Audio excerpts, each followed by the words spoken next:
Chapitre 25. Marianne se marie, tout le monde se marie. Le lendemain, Marianne reçut de bonne heure, pendant que Charles et Juliette étaient à la messe, la visite du juge accompagné de monsieur Turnip. La visite fut longue, la conversation animée. Ils se séparèrent gaiement. Mais après le départ du juge et de monsieur Turnip, Marianne resta soucieuse et pensive. Quand Charles et Juliette entrèrent, ils la trouvèrent le coude appuyé sur la table devant laquelle elle était assise et la main soutenant son front brûlant. Et lui dirent bonjour en l'embrassant. « Charles, dit-elle avec embarras, j'ai à te parler sérieusement, ainsi qu'à toi, Juliette.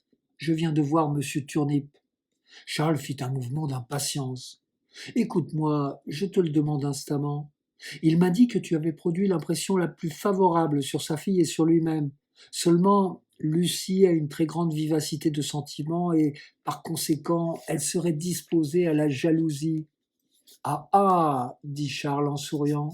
« Elle craindrait que Juliette ne te prit trop de temps, que ses habitudes de soins, d'affection ne... Oh, je ne sais comment t'expliquer. Charles, ne cherchez pas ma bonne Marianne, je vais finir votre phrase. Ne la fisse enragée, et alors elle demande que je chasse Juliette et que je romps ainsi mes vieilles relations d'amitié. Marianne, indignée. Comme tu dis cela, Charles, brutalement, grossièrement. Charles, n'est-ce pas comme je vous le dis? Ne vous a-t-on pas parlé de me séparer de Juliette? Marianne, séparer, oui, mais pas chasser, comme tu le dis. Charles, vivement, séparer ou chasser, tout un. Vous connaissez ma vive affection pour Juliette, vous devinez ma répulsion pour ces gens qui osent me faire une proposition pareille, et je n'ai pas besoin de vous dicter ma réponse. Faites-la vous-même. Venant de moi, elle serait blessante, car je ne pourrais dissimuler mon indignation et mon mépris. Et à présent, parlons d'autre chose. À quand votre mariage? Avez-vous arrangé vos affaires avec le juge? Marianne embarrassée. Mais non, monsieur Turnip était là, nous étions seulement convenus que Juliette se transporterait là-bas avec moi et qu'on la mettrait dans la chambre de Sidonie, la fille du juge, pour avoir quelqu'un près d'elle. Charles, avec ironie, arrangement excellent pour tout le monde, excepté pour la pauvre Juliette. Marianne, Juliette, tu t'étais très bien là-bas, n'est-ce pas, Juliette? Juliette, je ne serais bien nulle part hors d'ici. Marianne, je ne te reconnais plus, Juliette, tu deviens sotte et égoïste. Juliette rougit, les larmes lui vinrent aux yeux. Charles se leva avec violence et s'adressant à Marianne. Ne répétez jamais la calomnie que vous venez d'inventer. Je ne veux pas qu'on insulte Juliette. Trop douce et trop dévouée pour se défendre, elle est sous ma protection exclusive. Elle est maîtresse de ses actions et personne n'a droit sur elle. Marianne, avec ironie, elle est assez âgée pour cela, je le sais bien. Charles, pas si âgée que la fille sans cœur que vous voudriez me faire épouser. Marianne fait un mouvement de surprise. Pensez-vous que j'ignore qu'elle a 26 ans? Je le savais avant que vous me l'eussiez nommée. Marianne, fâchée. Je ne cherche plus à te la faire épouser. Je ne te ferai plus épouser personne. Tu vivras et tu mourras garçon, tant pis pour toi. Quand tu seras vieux, tu viendras chercher chez moi un refuge contre la nuit. Charles, adouci et souriant. Je ne redoute pas l'ennui, Marianne. Je serai comme vous, en famille, j'aurai une femme et des enfants qui me feront la vie heureuse que je cherche. Marianne, étonnée. Tu veux donc te marier à présent? Charles, mais certainement, plus que jamais. Marianne, mais je n'y comprends rien. Avec qui donc? Charles, vous le saurez quand nos bans seront publiés dans 15 jours. Marianne, et Juliette le sait, elle connaît ta future, elle est contente, elle restera chez toi. Charles, parfaitement, elle la connaît, elle est très contente, elle ne me quittera qu'à la mort. Marianne, mais c'est-il vrai, Juliette? Tu es réellement satisfaite? Tu vivras avec Charles et sa femme? Juliette, c'est très vrai, Marianne, je suis heureuse comme je ne l'ai jamais été, et je resterai chez Charles tant que le bon Dieu me le permettra. Marianne restait ébahie. Juliette souriait, Charles riait et ne pouvait tenir en place. Marianne, c'est incroyable, impossible à deviner. Et tu te maries bientôt? Charles, 8 jours après vous pour régulariser la position de Juliette d'après vos observations. Marianne, ah, tu as donc reconnu que j'avais raison. Charles, oui, vous aviez raison et j'ai immédiatement tout arrangé. C'est pourquoi vous nous avez trouvés hier soir, Juliette et moi, causant encore quand vous êtes rentrés. Marianne, mais tu ne sors jamais. Quand vois-tu ta future? Charles, je sors tous les jours, au moins 2 fois et longtemps. Marianne, oui, mais pas seule, avec Juliette. Charles, mais puisque Juliette est dans le secret, je n'ai pas besoin de me cacher d'elle. Marianne, c'est étonnant. J'ai beau chercher. Betty le sait-elle? Charles, elle n'en sait pas un mot. Je ne lui en ai pas parlé. Vous n'aurez rien à apprendre de ce côté. Marianne, je suis bien aise que tu te maries. Mais tu te maries drôlement. Je n'ai jamais entendu parler d'un mariage mené, décidé de cette façon. Et la future restant à l'état d'invisible. C'est drôle tout cela. M'autorises-tu à en parler au juge? Charles, à lui oui, mais pas à d'autres. Marianne, puis-je parler de sa fortune? Qu'est-ce qu'elle a? Charles, 50 000 francs. Juliette fit un mouvement de surprise qu'aperçut Marianne. Marianne, de plus en plus étonnée. Belle dot, 50 000 francs? Tu ne le savais donc pas, Juliette, que tu as l'air si étonnée?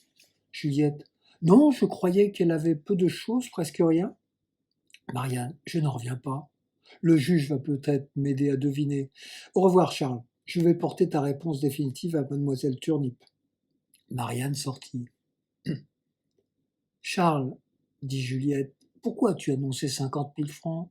Tu sais que je n'ai plus rien depuis que j'ai abandonné à Marianne il y a 1 an et d'après ton conseil, ma part de l'héritage de nos parents.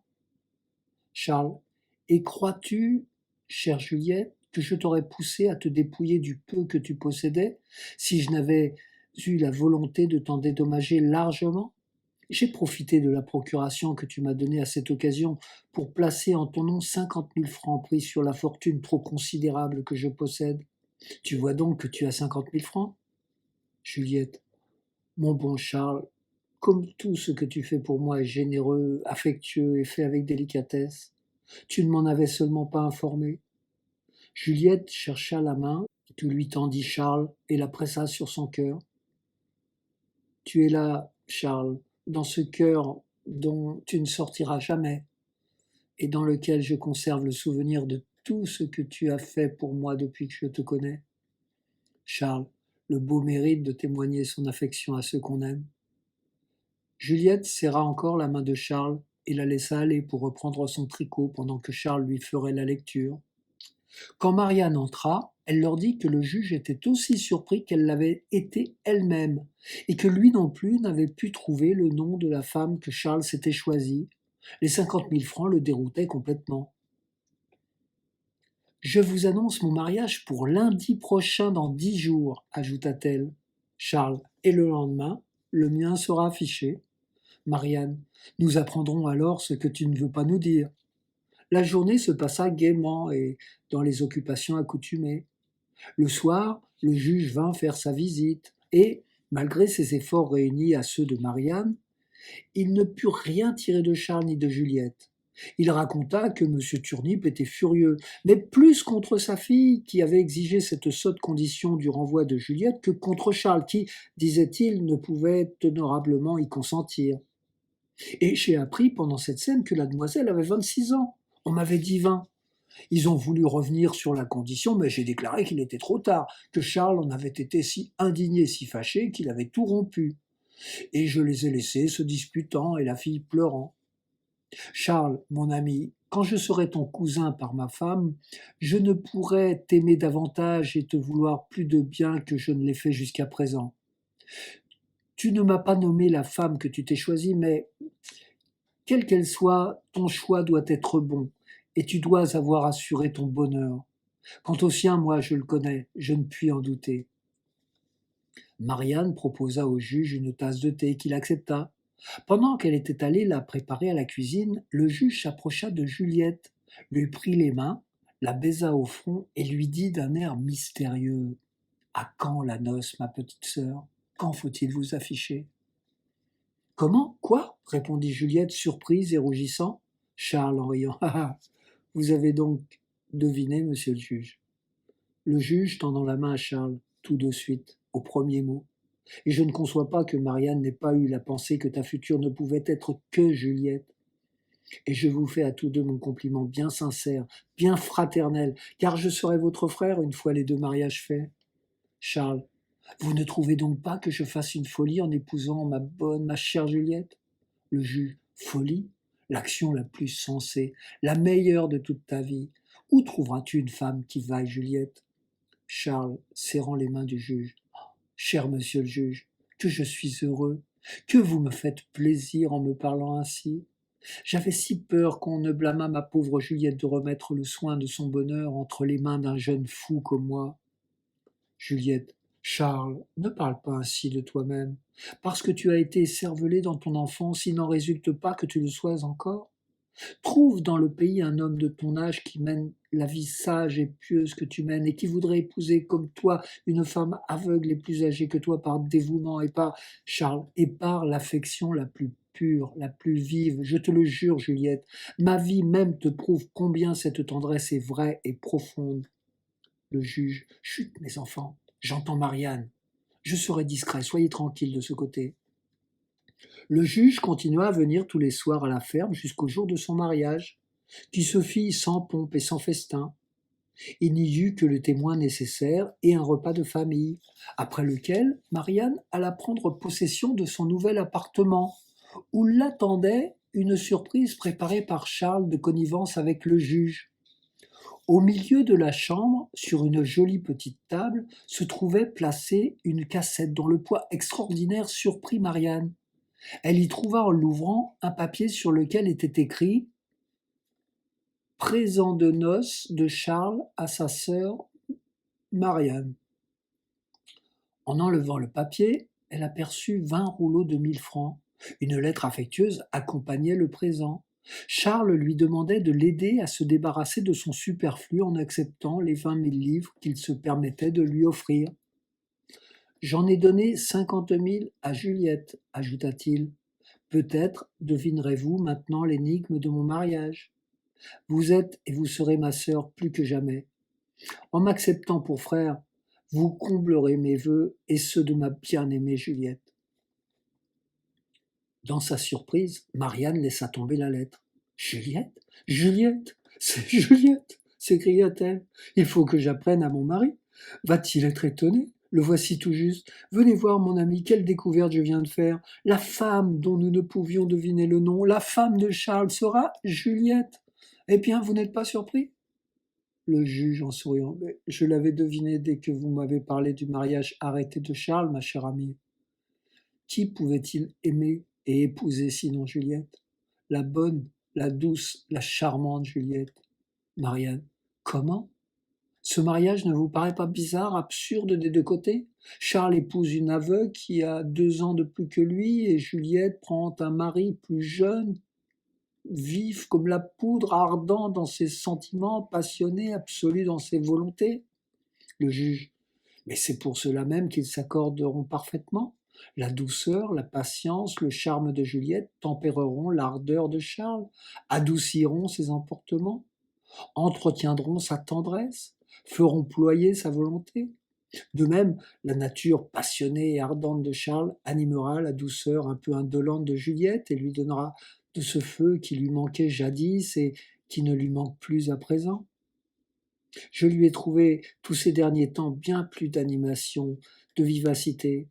Quant à l'âge, qu'est-ce que 2 ans? Elle a toute l'apparence d'une jeune fille de 18 ans à peine. Elle est plus jolie, plus gracieuse qu'elle ne l'a jamais été. D'ailleurs, il l'aime, malgré sa cécité et ses 25 ans. Et ma foi, il a raison. Marianne, puisque vous approuvez ce mariage, je n'ai rien à dire. Mais je ne puis me faire à l'idée de voir Juliette mariée. Le juge. Et demain, quand vous les verrez, Marianne, soyez bonne et affectueuse pour eux. Depuis quelque temps, vous n'êtes plus pour Juliette la sœur tendre et dévouée que vous étiez jadis, et quant à Charles, vous étiez tout à fait en froid avec lui. Marianne, c'est vrai. Je leur en voulais de s'obstiner à ne pas se quitter et de retarder ainsi mon union avec vous. Charles rejetait tous les partis que je lui offrais, et Juliette refusait de venir demeurer avec moi chez vous. Le juge, mais vous voici enfin mariée, chère Marianne, et vous n'avez plus de raison de leur en vouloir. Marianne en souriant. Aussi suis-je toute disposée à obéir à votre première injonction. et à leur témoigner toute ma satisfaction. Nous irons les voir demain de bonne heure, n'est-ce pas? Le juge. Alors que vous voudrez, cher ami. Je suis à vos ordres.